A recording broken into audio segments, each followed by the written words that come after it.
Hello, you all, and welcome back again to all my evolving butterflies. And this is your girl, Denny Divine. And welcome back to the Divine Line podcast. And also for my other viewers and listeners who may be listening elsewhere, welcome all. And I thank you all for joining me today. Now, you all know that we have been discussing some toxicity details and also just energies of narcissistic people.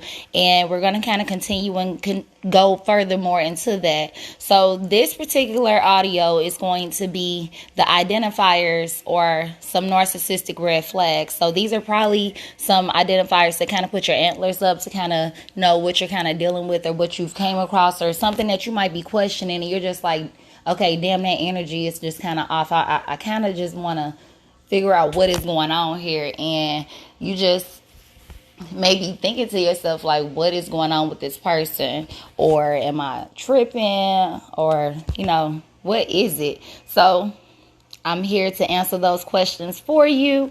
And I hope you will go ahead and grab your soda, your tea, or whatever you're drinking on. And let's go ahead and get right into it. So first and foremost, one of the common qualities of narcissistic energies, which these are going to be people that may display those qualities, and also the narcissists who very much so are these narcissistic people. So they are controlling, and they also kind of want to rule with a bit of dominance. Now, in overt narcs, you may find this common where they are doing this where everyone can see this. So this kind of activity within them is something that they are known to do. They may be a little bit cocky. They may be a little bit standoffish. They may come across as being this person that want to run everything. They think they have all the answers. Pretty much they think they have the golden key to everything, in so many words. So what that means is if you're in a romantic relationship with these people, they may tell you that everything that you may be coming to them with, you are not correct with it. They know everything that is good for you. They know what you should dress like. They know how you should wear your hair. They know the friends you should hang with. They know the family members you should hang with. They know just what type of work you should be doing. So in so many words, your narcissistic individual that you might be dealing with or you might come across, they just might be a little bit too involved in things that are more so based on individual type things. So in that sense, what I'm meaning is you are in control of who you are as a person or as an individual, and you know your needs and your wants. So can't nobody really outside of you tell you what you need and what you want but yourself. But the narcissistic energy feels that they have this power to know everything that is good for you, everything that you want, everything that you need, and they pretty much will try to overrule you. Even if you are this person that won't stand down and like, nah, I like it like this. Nah, I prefer it this way. Or no, I normally do it this way. They may come across as, no, well, I normally do it this way and I think you should do it this way. Or no, I know you wear your hair like this, but I think that this look better. Or, they always have a recommendation or a suggestion. And 9 times out of 10, you're not even asking for that recommendation or that suggestion, but they just feel like they have to put that input out there and their thoughts must be heard. And they're very overt with this. So a lot of the times, even if this is something that they feel, they may be thinking the overtness in them will have them speaking out on it. And many of the times it's all the time. So you're consistently hearing this narcissistic energy all the time, probably on a day-to-day basis. If it's not day-to-day, it's probably every other day. And this is whether it's in a relationship or even if it's in a family dynamic. You may have kids. They may tell you, okay, I know what's best for you. I know what's best for your kids. Or, I don't think you should hang with this particular family member or that particular family member. So they may have the energy of wanting to control and dominate a lot of what you do and a lot of what you think and a lot of the things that you speak. So keep that in mind when you're coming across that energy, because they're kind of forceful in this. And the more covert narcs, they may do this more behind closed doors. So in front of people, they may not exert that they have this control and dominance to them, because they do have to play that little nice guy or nice girl type role.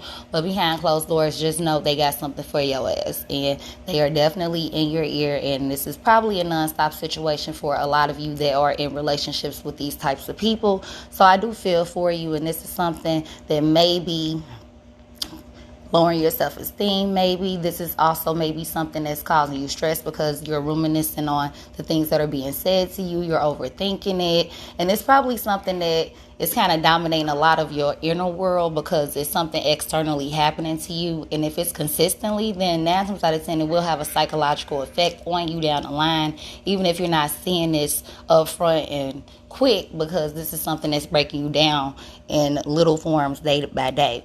So another sign that you will also see within them is that they often never change their behavior. So if you come across a narcissist, you may see that they continue to exude behaviors that may not be good for themselves, and a lot of the times may not be good for the people around them, and they never change it. So even if they do something, and 9 times out of 10 they know that it's wrong, but of course this is something done with the intent and the conscious mind on their end. But on your end, you're kind of like, okay, I don't like you doing that, or I don't like when you say that to me, or I don't like how you kind of coming across, like it's kind of aggressive, or you may just speak your mind. But 9 times out of 10 they may change that behavior on a temporary basis, and that's because they kind of want to keep you close, of course, because they're preying on you. So they have to keep you close to a point to where you can't just walk out. So they're going to change up their behaviors, even if it's for that temporary moment, because they know that this is something you care for. But in their manipulative ways or tactics, they also know that they want to keep you where you're at. So they know, okay, I got to brush up my skills for this moment because I kind of see that they seeing that I'm not on my shit for real. So they gonna do it for a couple of days, and then as you will notice with a narcissistic person or energy, they will go right back to that same behavior that you may not like, or saying the same things, or kind of being just obnoxious. You know, they kind of like assholes. It's a day-to-day thing with them. They may be cool every blue moon, but 9 times out of 10 they are complete assholes, narcissistic people. And they may be cool, like I said, for a little bit of time, but that behavior can only last for so long because they have to be who they are at the end of the day. Now, another thing that narcissistic energies may display is they invalidate you a lot. Now, this may be in conversations. They try to take over the conversations. They try to dominate the conversations. They'll try to speak over you. They'll try to think for you. They'll try to think that they know what you're going to say before you say it. So it's kind of like everything that you're thinking, saying, feeling is pretty much like, who gives a care? What I'm thinking, saying, and feeling for you is what it is. So in a way, that does break you down if you are a person that is dealing with this on a day-to-day basis, because your voice is not being heard. You're not being able to speak out. And we are here for a community. We are here to speak. We are here to have our voices heard. We're also here to be heard in a sense of being an authentic self. So when someone is kind of invalidating you and taking that voice away from you, then they're not allowing you to be your authentic self. So that is a situation, again, that can break you down in a sense, because this is something that they're taking away from you. And the only thing that you really can stand on is your words. Your word is your bond. So when somebody is taking your words away, flipping them around, messing them up, misconstruing them, you know, all this extra stuff, then that will really throw you off, for the simple fact that it's not keeping you in the same place. You know, it's not keeping you aligned with the external factors that you're wanting to have come in alignment with you. So it's kind of making it rocky for you in that external world. And it can affect your inner world, because that's, again, where your thoughts come in. And then you're up here worrying about, okay, I can't say this because then they're going to switch this, or they're going to change that. Or it just will be to the point where you will understand, like, your voice is pretty much null and void in those situations with those narcissistic energies, because they really don't give zero fucks. Plain and simple. Sorry to cut it just like it is, but they really, really don't care. So at the end of the day, you will kind of see that, because in most of the conversations you will have with them, they'll always be misdirected, misled, misaligned. Like, you'll always get that energy like, okay, this person kind of getting all like this, whatever they got off their chest. But when it comes to me, they're kind of like over talking me or telling me I'm wrong, or I know that this is what it is. And it's like, damn, if you gonna have this conversation with yourself, then you might as well should just sit here and talk. And I'm just gonna sit here and be quiet, because nothing I'm saying is obviously getting through to you. And that's pretty much how you feel. That's just really how it is. So, they tend to do that in all types of relationships. That's not just romantic. That's, in family dynamics, work dynamics, friendship dynamics. Like, you will notice that these energies, this be displayed in all areas of their life. Now, another flag or another identifier that I have seen with these narcissistic people is that they always get kind of close to you so they could gain enough information about you. So that way down the line, you might notice that you're having a conversation with them, and boom, there's that little comment that y'all spoke of time ago where you maybe identify something with them out of, confidentiality, or just talking to them about something you're feeling at the moment. And what they're doing to you is taking those same words and they're using them against you down the line. So what that means is, you could be telling them something in the past, or this is what I went through in the past. I dealt with this, that, and the other. And then weeks later down the line, they might get in an argument with you and they'll say, well, you remember when you was this, or you did that, or you remember da-da-da. So it's like you really can't be comfortable with even talking to these people, because 9 times out of 10, your information is not good with them, because it will be thrown back in your face. And you'll notice that they will collect this information as much as they can, meaning that they'll get close to you as much as they possibly can so they can get what they need.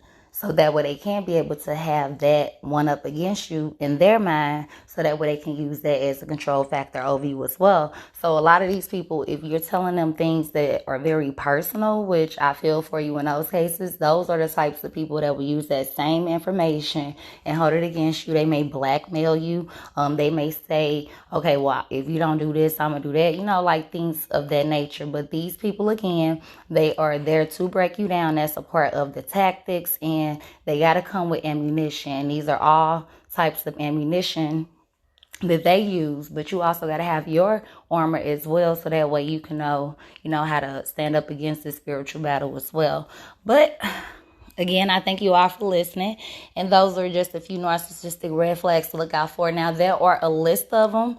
And 9 times out of 10, you can research this information as well. So don't just take anything that you hear anybody just throwing your way. These are battles that people are dealing with on a day-to-day basis. They may not speak on it, but trust and believe you me that these battles are definitely going on. You see them everywhere going on across social medias. You see them across the news streams. These are things that people 9 times out of 10 won't speak on, but I can tell you 9 times out of 10, these are happening in their homes. And these are things that people may want to speak up, but you have a lot of people that don't listen. You have a lot of people that may be going through this well and don't know how to give them that right advice or the right support to help them get up out of what they're dealing with. But I can tell you 9 times out of 10 that if you are dealing with a narcissistic energy, whether it's overt or covert, both forms are damaging in both, psychological ways, different ways. And they're all, both are meant to break you down in different ways as well. But at the end of the day, those energies are out there to do exactly what they do. And they come at you with intent, with the conscious mind, and they are set for destruction. That's all they pretty much is set for destruction, and that's what they're trying to do. These people 9 times out of 10 don't really care for what they have going on with themselves, so they really don't care for what they exert on you. So you do have to be careful with the energies that you're dealing with, yoking with, keeping around you, friendships, families, romantic relationships. Just keep your head up and keep your eyes open, and always know that if an energy feels kind of off, or if you're questioning, or if something just keep coming to your mind, like, okay, why did this person do this? Why did they say that? Like, that's not normal. It's probably 9 times out of 10 not normal. So go with your gut. Go with your first mind. And always know that your energy within is going to tell you before you even know in your external world. So always go with that intuition, like I always tell y'all, because your body and your energy tells you more than anything before it's even spoken. So again, thank you all for listening. comments, questions, my email, DannyDivine2K19@gmail.com if you're wanting to have any topics looked into, any questions. Also, life coaching services will be available very soon. And I thank you all for tuning in. And again, we are evolving, and this is a day-to-day journey. No soul is better than the next. We're on this journey together. We are one. We are unity. We are collective wholeness. Thank you again.